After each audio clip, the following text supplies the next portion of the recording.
ini seorang warganet dengan nama akun Twitter Nakula mengunggah seorang kader Demokrat yang memberikan tudingan dan cacian terhadap pemerintah.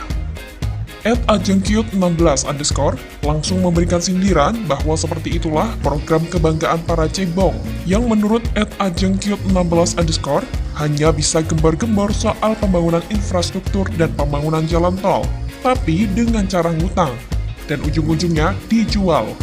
Seperti diketahui, dalam unggahan video tersebut, seorang perempuan dengan nama akun @ajengkyut16_ yang juga seorang pemuja AHY tersebut memberikan nyinyiran terhadap PT Waskita Karya Persero yang diberitakan akan menjual 5 tol demi membayar hutang. Menurut Tommy, yang dijual konsesinya. Tommy pun melanjutkan, menurutnya narasi yang disampaikan kader Demokrat tersebut keliru. Sebagai referensi, ia meminta kader Demokrat tersebut membaca Peraturan Presiden 38 Tahun 2015 tentang kerjasama pemerintah badan usaha dalam penyediaan infrastruktur. Jangan mengumbar narasi sesat atas dasar kebencian dan dapat memalukan dirimu sendiri. Sedangkan, menurut @jokoin, ibu ini literasinya kurang. Sekolahnya hanya sampai pintu gerbang, dolarnya kurang jauh, ngopinya kurang kental pasti. Kemudian, menurut akun @pomidororganik juga mengatakan, bego itu lumrah karena kita tak mungkin pintar dalam segala hal. Tapi, kebegoan yang terus-menerus dengan bangga dipertontonkan tanpa rasa malu adalah kelainan jiwa.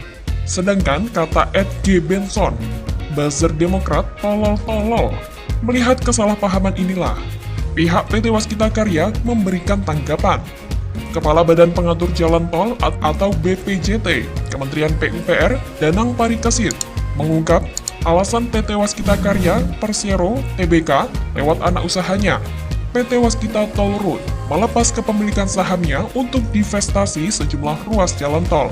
Salah satu alasannya yakni perusahaan membutuhkan dana segar untuk melakukan investasi di ruas jalan tol baru demi mencapai target jaringan jalan tol sepanjang 18.000 km.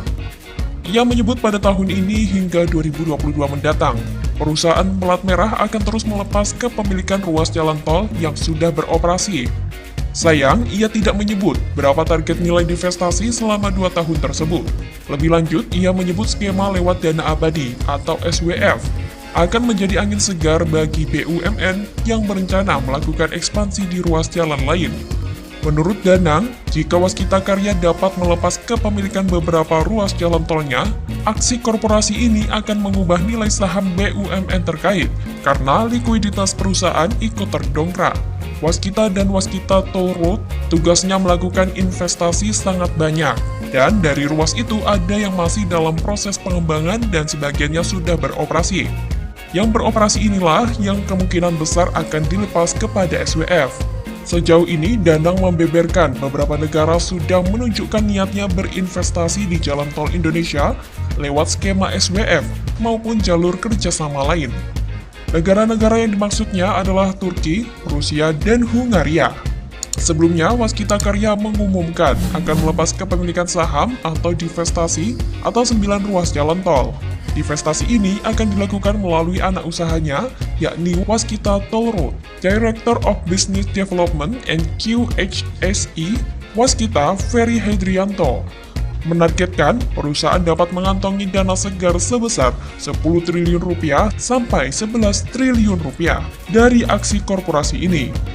Manajemen telah menyiapkan 7 paket transaksi yang ditargetkan selesai tahun depan. Jadi, gimana? Sudah jelas kan? Yang dijual itu bukan jalan tolnya, namun kepemilikan sahamnya. Melihat nyinyiran kader Demokrat tersebut, Nakula langsung memberikan komentar. Menurut Nakula, Demokrat apa nggak malu memakai buzzer goblok kayak si Ajeng ini? Unggahan Nakula tersebut langsung mendapat komentar dari para warganet. Seorang warganet dengan nama Tommy Suprapto Haryadi mengatakan bahwa sebelum mengkritisi sebaiknya pahami dulu tentang model proyek Public-Private Partnership dengan konsesi dan Build, Operate, Transfer